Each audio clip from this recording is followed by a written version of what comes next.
maanta oo ay bishu tahay 1 June 2022 waxa anigoo ah Cismaan Maxamed Badmaax muwaadin u dhashay Jamhuuriyadda Somaliland muwaadin xaq u leh inuu wax doorto lana doorto kaga dhawaaqaya urur siyaasadeed cusub oo la yiraahdo ururka mideynta iyo horumarka Somaliland marka la soo gaabeeyna la yiraahdo mideeye luqadda Ingiriisidana wuxuu noqonayaa Somaliland Unity and Development Party in yar haddaan dul istaago labada rukun uu ururkan magaciisa ku taagan yahay mid waa mideynta Somaliland waxaan magaca aan u dooranay Somaliland 19 markii lagu dhawaaqay madaxbanaanideeda waxa ay halka ay go'aankii lagu gaaray oo mid ay qoomiyadihiisu yimi ama beelihiisu yimi Somaliland iyagoo midaysan ay ku dhawaaqeen midnimada iyo mideynta halka ka dhacday waxay dhalisay in qaran la yagleelo madax banaan oo kan maanta aynu dawladnimadiisii iyo sharcigiisii harsanayno waxa ku xiga horumarku waxa weeye waa farad bini aadam kasta iyo shacab kasta waxa muhiimadiisu tahay in qofku noloshiisu ay horumar gaadho shakhsiyan iyo shacbiyan horumarkaasoo jid dheer loo maro kuna qotoma mabaadi la xaqiijiyay inay horumarkaasi lagu xaqiijinayo horumarkaasi wuxuu noqonayaa in la abuuro hoggaan laba rukun ku dhisan mid wuxuu noqonayaa hawlkarnimo ama waxa afkalaad loo yiraahdo competence midna wuxuu noqonayaa character oo ah sifaha macnihiisu yahay in uu characterkaasi noqdo daacadnimo hufnaan iyo masdaaqiya ama run sheeg labada mabda ayaa ururkani u taagan yahay sida uu horumar u gaarayo ee uu ku dhaqaajinayo qarankan dadkiisa oo iyo shacbigiisa iyo dalkiisa oo mideeyaan horumar ay ku gaadhaan karti iyo daacadnimo muhindisiin fakere iyo madax garasha iyo maskaxiyo aqoon-yahan waa mideeye kaalaya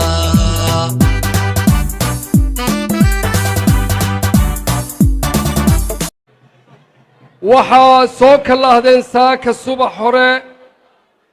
hoolkan oo 6,000 qaada ayaa buuxiseen sida la sheegayay waxaan idin hayaa karaamad iyo sharaf ayaa iga mudan tihiin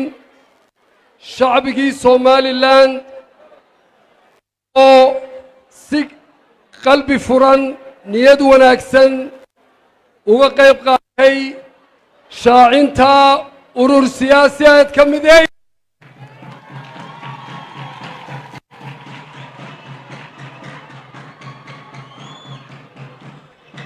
marka ugu horeysa si kooban waxaan u sharxayaa mideeye ilaahay wuxuu yidhi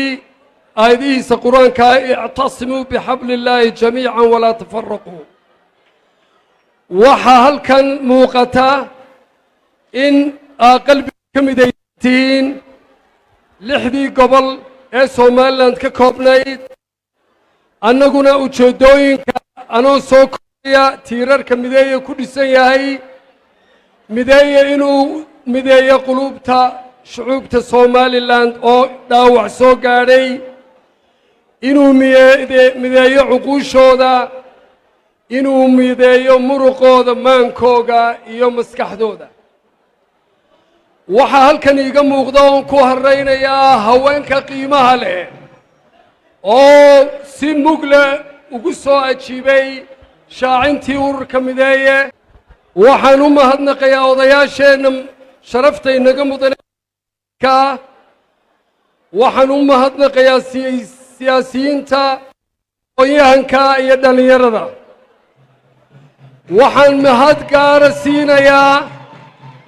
waxaan u mahadnaqayaa howlwadeennadii habeenno badan u soo jeeday si mugle uga qayb qaatay xafladdan inay sidan guushaa ku dhacdo si aad baan idinka mahadnaqayaa iyo ciddii kale ku taakulaysay urursiyaadka mideeye wuxuu u taagan yahay dhaqaalo kobcin wuxuu u taagan yahay inuu wax ka qabto sicir bararka wuxuu u taagan yahay inuu dhidibada u aaso wax soo saar dhaqaale oo muwaadin kasta oo Somaliland uu helo xuquuqdiisa baahiyihiisa ha qabtira nolol fiican oo karaamad leh ku noolaado waxa uu siyaasadeedka mideeye u taagan yahay shaqo abuur inuu sameeyo dhalinyaradu waa laf dhabarta qaranka Somaliland waxaanay ka kooban yihiin 70% sida halkan ka dareenteen mideeye waa ururkii dhalinyarada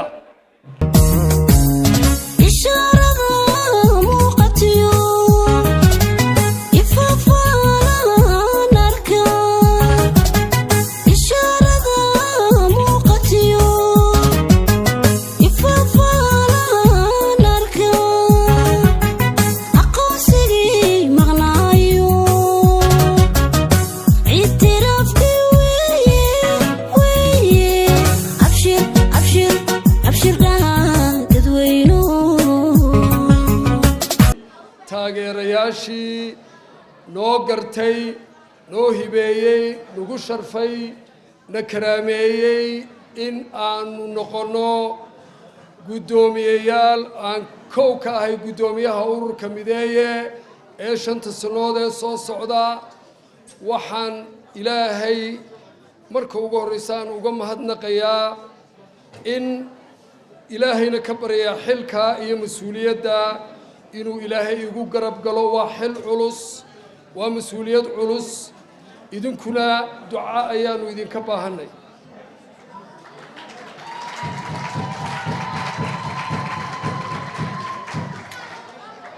xil kasta iyo mas'uuliyad kasta oo la qaada waajibaad waxay leedahay culus waxay leedahay hawlgal waxay leedahay in juhdi iyo qorshe uu la yimaado inta guddoomiyaha iyo ku-xigeenadu oo hogaamintoodu noqoto ummadda ay u noqdaan dad u hagar baxa hawlkara awood la yimaada cilmi tu waayo aragnimo tu aqooneed ta ugu weyna inay daacad u noqdaan qaranka iyo dadka iyo dalkaba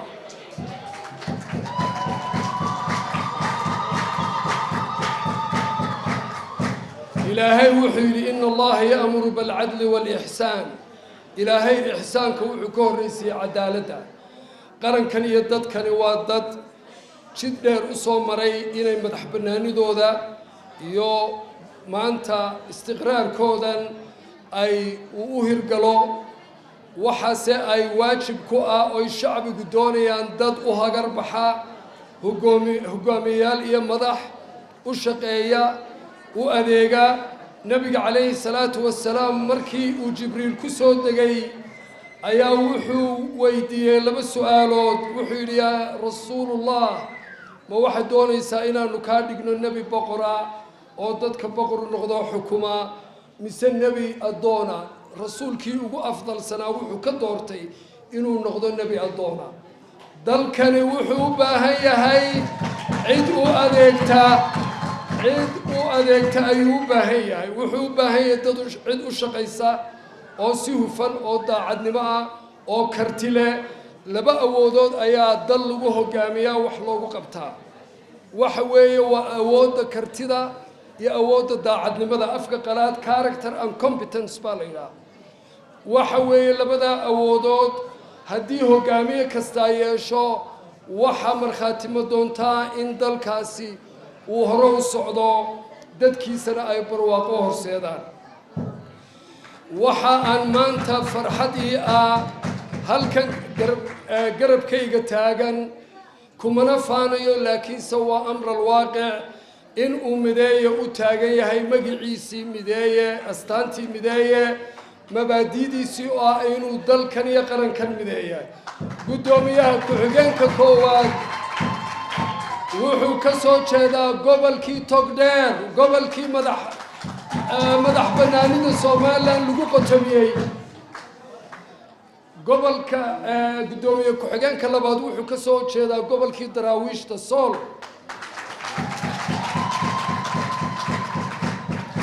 xoogahayuhu wuxuu ka soo jeedaa gobolkii xadaaradda iyo aqoonta awdal halkaas waxaan arkayaa waliba gudoomiye ku-xigeenka labaad Sanaag iyo Soolba uu matalayaa iyo anoo ka soo jeedaa gobolkii Maroodi Jeex iyo Saaxil labada gobol baan ka soo jeedaa waxa aan leeyahay mideeye wuxuu astaantiisa ugu weyn waxa weeye waxqabadku waxa weeye waxaynu leenahay ثروات أما خيرات طبيعية أقوم تدي بانو ليني وحنو سو كيننا قولها كيننا الرق برت على شدي أو أقوية هنا أو سعر برركا كل الدقال لما علمي أي صوت تشيين سيدل كينو وهلو منفع يو سعر دقن أو آنس بدلين وحنو كيننا مالقش دي بدأ أو آنو قلين دونو bad iyo bariba waxaynu leeyahay 350 hektar oo aynu wax ka beeran karno 350 kun oo hektar aynu wax ka beeran karno kaydkeena cunto aynu yeelan karno waxaanu samayn doonaa biyo xidheeno biyaheenu way khasaaraan oo dhulkay galaan waxa aanu keeni doonaa inaanu ka faa'iideysano dahabka buuraha yaala ee ilaa imika aan wax soo saarkiisu yar yahay waxaanu keeni doonaa inaanu batroolka soo saaro oo aqoonteedii la nimaadno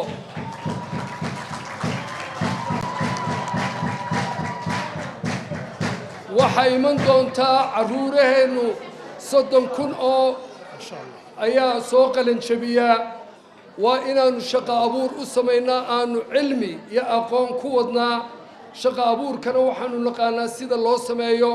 dhaqaale kobcin baa lagu sameeyaa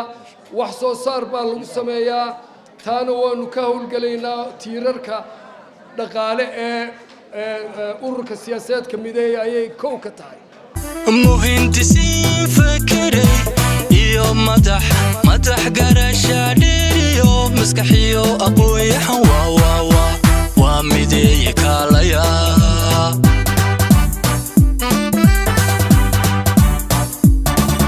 waxaan rabnaa in aanu idinku wareejino dokumentigan halkan yaala oo kala soocan oo aanu doonayno inaanu mid idinku wareejino waxaanu doonaynaa liiskii oo magacyo u qoran inaanu mid idinku wareejino waa kuwa 6 gobolba ii soo dhiib kaas waa liiskii gobolka Sool waa kunkii qof iyo waliba dheeraadna waa ku jira in badan baa la Sool waa maqan tahay waliba dheeraad baan ku soo daraan okay liiskii gobolka Sanaag kanna waa liiskii gobolka Sanaag Ergaabo kaasuna waa liiskii gobolka Togdheer sida gobolka bari uu kala xiyaan baan u diyaarinay kanna waa liiskii gobolka Saaxil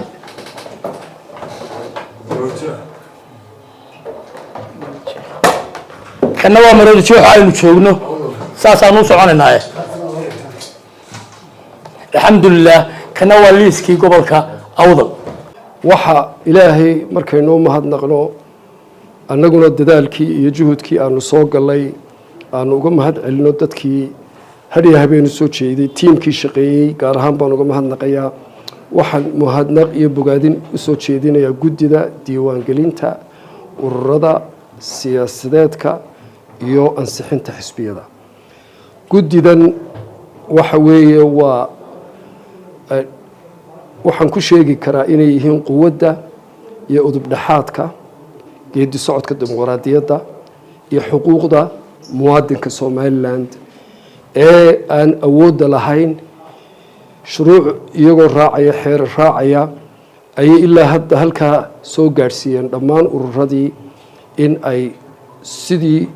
wuxuu socdeen iyo sidii la rabay ay dariiqii toosnaa ku jiraan. waxaan uga mahadnaqayaa guddida faysaskii kala duwanaa ee isla soo maray kifaax dheer baan soo wada maray. guddidana waa guddi sharci, waa guddi golaha wakiiladu ansixiyay.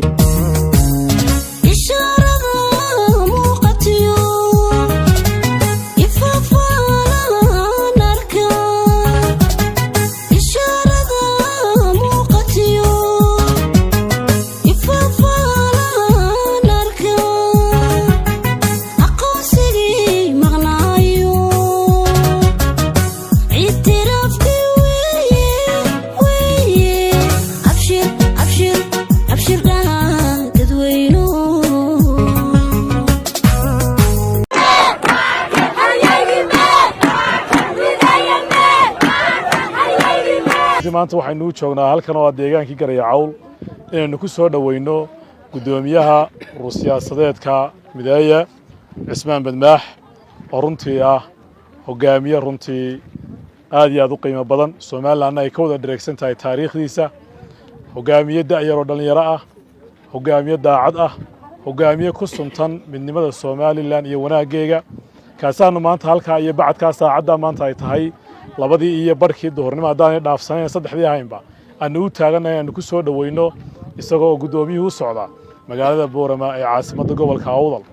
gudoomiyuhu saad waqti wuxuu u socdaa oo socdaalkiisu maanta wuxuu yahay daaran yahay in waxa weeye oo iba furo ama uu ka noqdo gudoomiyuhu hormuud u noqdo hawsha maanta aynu ognahay inay dhacayso Khamiistii Jimcaha oo waliba Jimcaha ay madax tirsigu yahay oo hawshii ururada ee madax taabashada. dhammaan taageerayaasha iyo shicibkii gobolkii gobonimada, gobolkii xadaaradda, gobolkii aqoonta, gobolkii garashada badnaa sida kalgacal kale ee wadaniyada leh ee ay iigu soo dhaweeyeen. waxaan qiyaasi kara maaha shucuurteedu maanta. waxaan dareemayaa shucuur aad u sarreysa wanaagga iyo kalgacalka idinka muuqda iyo sida wanaagsan ee ugu soo ajiibteen inaa nagaga hor timaadaan deegaanka Garaya Cawl. mahadnaq aan la koobi karin ayaan idiin soo jeedinayaa. taariikhda gobolka Awdal uma baahna in la xuso. waxa weeye waa markhaatimo doonto gobolka Awdal wuxuu ku suntan yahay xadaarad, wuxuu ku suntan yahay ilbaxnimo, wuxuu ku suntan yahay gobolkani waa halkii mu'assaska ka ahayd ama lagu aasaasay nabadii Somaliland 1993 axdi qarameedkii oo markii dambe curiyay in uu dastuur dhaxalgali wadankan u suurto galo.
baa fadligaale ilaahay baa keligii mahadle.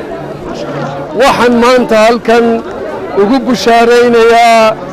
dhammaan howlwadeennadii, taageerayaashii, shicibkii maanta codkooda muujiyey afti bay ahayd oo ay maanta mideeye xusbigii ururkii mideeye uu ku guulaystay in uu xaqiijiyo intii looga baahnaa iyo in kan badan waxaan leeyahay mahadnaq aan la soo koobi karayn bogaadin aan la soo koobi karayn oo kal iyo laaba ayaan u soo jeedinayaa waxaan si kalgacal leh oo walaaltinimo leh oo ehelnimo aan u soo jeedinayaa gobolka awdal gobolkii gobta gobolkii xadaaradda gobolkii aqoonta ee maanta mideeye gaadhsiiyey halkaa ay gaadheen maanta guushaa ay gaadheen shacbiga gobolka awdal ee magaalada boorama ku nool ee gurmadka iyo tabaabushaha iyo hiilka u hiiliyey ururka siyaasadeedka mideeye si uu u gaadho cadadkii looga baahnaa waxaanu buuxinay intii lanooga baahnaa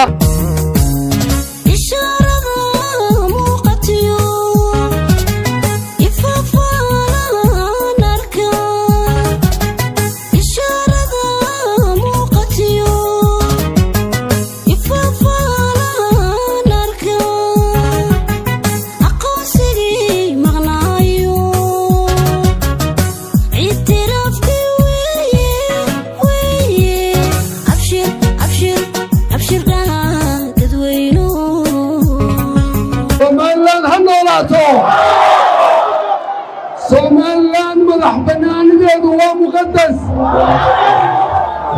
Somaliland horu socotay horu martay caasimadii Hargeysa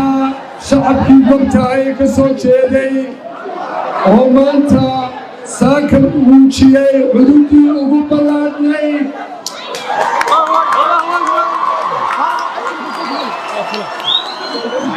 waxa halkan aan mahadnaq aan la koobi karayn oo kan gacan ku dheehayay uga soo jeedinayaa dhammaan shacabkii ka soo qayb galay madax taabashadii kunka qof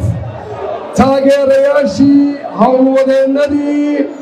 urur siyaasadeedka mideeye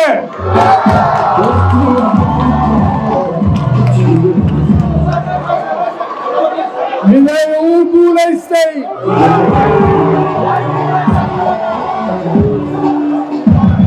mideeye shacabkaa u hiiliyey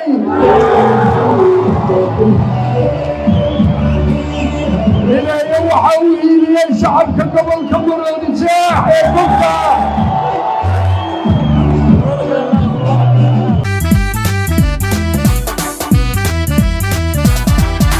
muhindisiin fakeray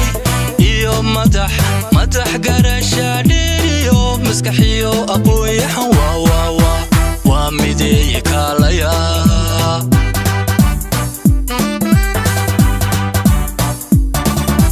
soo dhammaystirmay oo gabagaboobay madax tirintii iyo madax taabashadii gobolka Togdheer magaalo madaxdiisa Burco ilaahay baa mahadlay waxaanu halkan aanu ka sheegaynaa annagoo ah guddoomiyihii ururka siyaasadeedka mideeye guddoomiye ku-xigeenkii iyo guddoomiyihii gobolka in ay noo gabagabowday madax tirintii oonu si ballaadhan ilaahay baa weyne aanu ugu guulaysanay alxamdulilaah ilaahay baa mahadleh waxaa kaloonu mahadnaq iyo bogaadin u soo jeedinaynaa dhammaanba taageerayaashayadii shacbigii axraarta ahaayee gobolka Togdheer ee sida ballaadhan ee mugtale noogu soo ajibay noogu yimi subaxii saaka ilaa wakhtiyadii 10 ay guddidu diiwaangelintu timi si ay u dhammaystirto madax taabashadii madax tirinta waxaan leeyahay aad iyo aad mahadnaq aan la koobi karayn oo kaliya laaba ayaan idiin soo gudbinayaa ma doonayo inaan halkan aanu annagu faano ma faanayno laakiinse kamaradaha iyo miidiyaha ayaa sheegi doona wixii halkaa ka dhacay. Waxaanu matalaa danyartaanu matalaa, waxaanu matalaynaa dadka aan waxba haysanin maglafka ah, waxaanu matalaynaa muwaadin kasta oo dhinac kasta qaybta bulshada. haween weynahaanu matalaynaa Somaliland xuquuqdoodu dayacan tahay, dadka naafada baanu matalaynaa, dadka la haybsoocaanu matalaynaa. mideeyo wuxuu u taagan yahay qaran isu dheeli tiran oo la kala qaybin karin, oo madax bannaanida Somaliland iyo midnimadiisu kow ka tahay.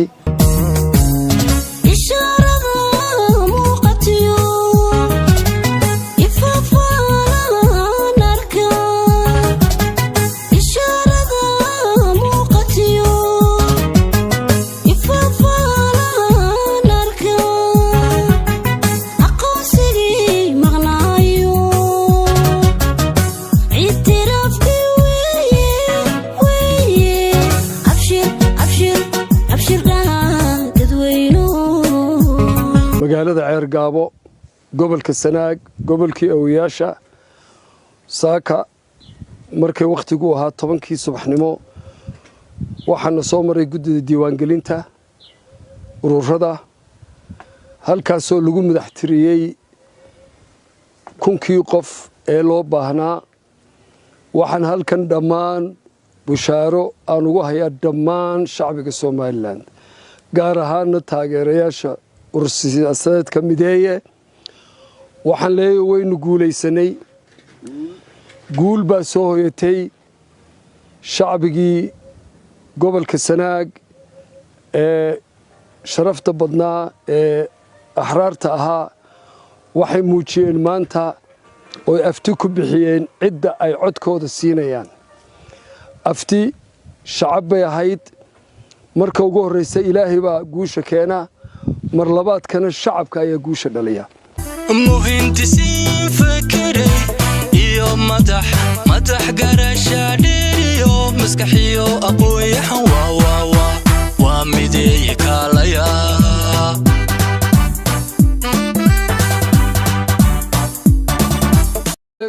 gobolka Sool, gobolkii daraawiishta,